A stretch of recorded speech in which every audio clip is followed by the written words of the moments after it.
Hey guys, today we're going to be starting a new unit which is going to involve a lot of conversions. In order to do conversions, we use a tool called dimensional analysis. Dimensional analysis allows you to take a number with a certain unit and use conversion factors to get all the way to a new number with a new unit, which is really cool.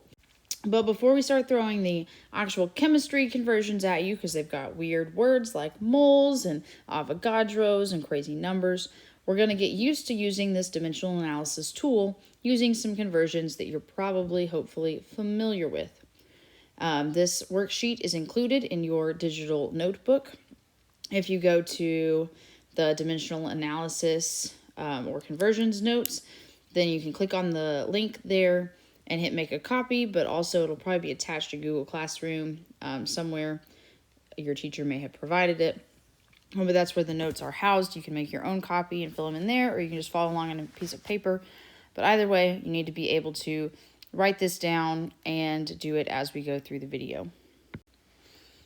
So the best way to learn how to do dimensional analysis is by doing dimensional analysis. So that's what we're going to do right here, starting with example number 1. Example number 1 says, how many classes are there in 9 weeks of school with no holidays or flex? So we're going to take the 9 weeks of school and we're going to convert it into how many classes. And your teacher may instruct you to underline what you start with, circle what you end with. I think that's a good practice. So we're starting with 9 weeks of school. And the thing you start with goes right here in this chart, in the upper left-hand box. We'll put 9 weeks. We're going to take 9 weeks of school, and then over here at the end of the chart, we're going to end up with classes, this thing that we circled. And the way that you do that is you draw this chart. It's already drawn for you. So step number 1 is accomplished. You put your given information in the top left space, which is right here. And then you write down what's called your conversion factors. Now, conversion factors are simply things that you know are true and that you can use for converting. And they are listed right here for now. So we know some things about days and classes and weeks that are going to be helpful information here. You should know that you have how many classes in a day. You have 5 classes in one day. And you also know that in a school week, because we are looking at weeks of school, you have 5 days in 1 week specifically for school, 5 days per week. So we're going to use those to calculate the number of classes. To calculate, you're going to take your conversion factors and plug them into the chart. The way you plug these into the chart are you look for the correct units. So you know how in math, if you've got a fraction, and you've got one thing on the top and one thing on the bottom, they cancel out. Like if you've got 2x over 2, your 2's will cancel out. That's what we're trying to do here, but with units. Okay, so we want to get rid of weeks. We don't want weeks anymore. Instead, we want classes. So we're going to try to cancel weeks out by putting weeks next on the bottom, because basically this chart is one giant fraction. We're just separating the parts with lines. So we want weeks to cancel out. We're going to do weeks and weeks. Now, the thing we know about weeks is that there are 5 days in 1 week of school.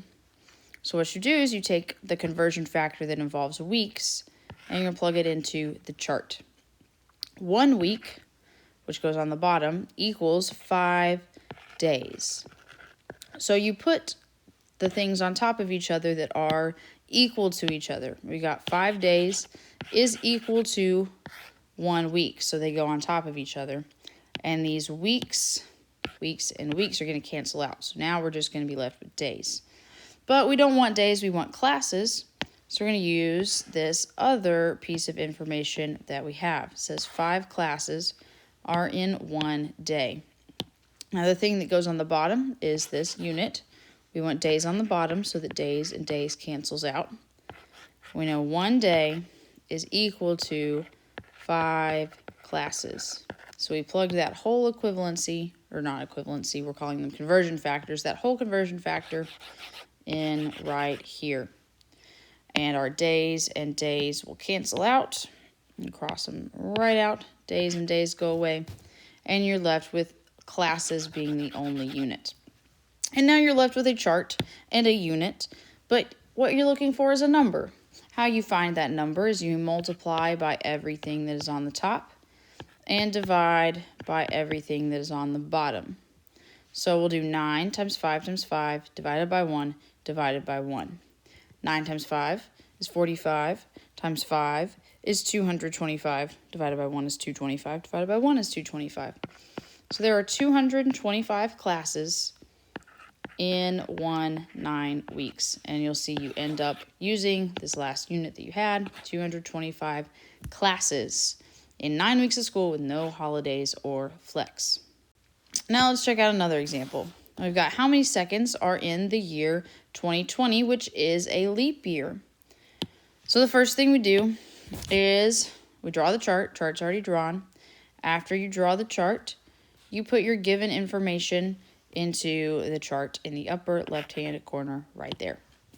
Now our given information here looks a little bit odd. It's not 2020. We're not converting 2020, the number. We're converting 1 year into seconds. We're going years to seconds.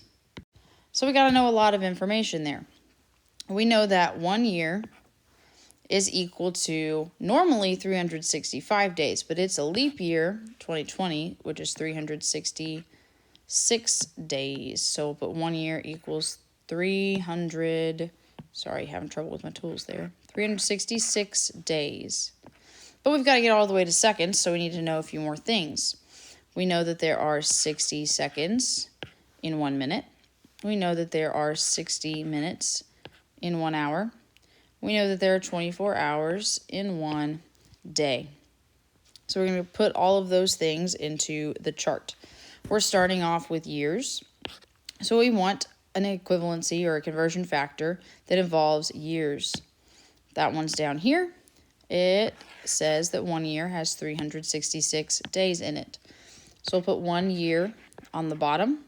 So those will cancel. And we say 1 year equals 366 days. I'm going to highlight those in yellow so we know where they came from. Awesome. Now, we're not quite done, so we're going to add another factor in. Make a line to separate them out, and we're looking for an equivalency involving days. The one involving days says that there are 24 hours in 1 day. So let's put that in. 24 hours goes on top, 1 day goes on the bottom because we need days to cancel out. So we say 1 day is 24 hours. Days and days will cancel out. I'm going to highlight this in red so we know where it came from. And now we're done with days. We're in hours, but we are trying to get all the way to seconds, so we got to know a few more things. Our next equivalency or conversion factor that we know is this one that says 1 hour, goes on the bottom, so hours cancel out, equals 60 minutes. And that one I'll highlight in, let's see, blue. And now we are done with hours. We're in minutes. The last thing we need is minutes to seconds. That takes 1 minute and goes to 60 seconds. Minutes and minutes will cancel.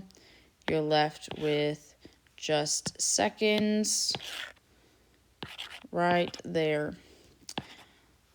And now we've got a chart and a unit. Last thing we need is a number. To multiply everything across the top. 1 times 366 times 24 times 60 times 60 divided by a whole slew of ones equals some number that I don't want to calculate in my head. So I'm going to pause this video, grab a calculator, and math it out. All right, and the number you should get there is 31,622,400 seconds in the year 2020. All right, we're going to do one more example. I'm going to let you go through the back on your own, and I'll write down the answers so you can check yourself. All right, number 3.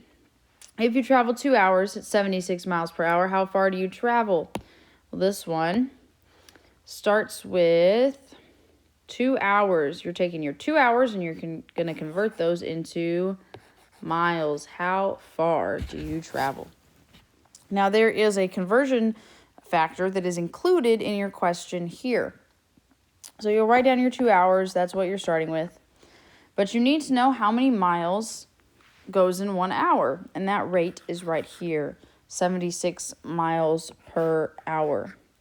So 1 hour is going to become 76 miles of travel. And you got to plug that into your chart here. Hours was on top, so it'll be on bottom next. In your conversion factor, you only have 1 hour, which turns into 76 miles. And now you're in miles, which is what you were looking for. You can cross out hours and hours. They canceled. Do 2 times 76 equals 152. Yep, 152. And you're in miles. Easy peasy. That was a very simple conversion, just involved one factor. But you can do things like that with miles per hour or some rate that's given to you in the question. All right, go ahead and pause the video. Try to do questions 4 and 5 on your own. And I'm going to also stop my recording. I'll fill in all the answers. Once you get done, press play, check your answers, and then we'll move on to the last 2 questions, 6 and 7. So go ahead and pause and try your question. All right, go ahead and check your answers here. You should have gotten that 3 dozen eggs is 36 eggs, and that if you have 3 dozen eggs, you can make 12 omelets. Let's go ahead and try questions 5 and 6, or sorry, not 5 and 6, 6 and 7. Go ahead, try them on your own, pause the video. Once you're done, press play, and we'll see what you got. All right, go ahead and check your answers there. You get 220.47 miles is how far you can go for question number 6, and 220.47 minutes is how long you can go. They're in question number 7. If you got something wrong, look back over your work. If you can't figure it out, you're always welcome to come to office hours or email your teacher. All right, there is one other video lesson that we have for today. It is over using a mole as a conversion factor, which is the actual chemistry part. This was just teaching you how to use the dimensional analysis chart. So go ahead and go check that video out and learn about moles.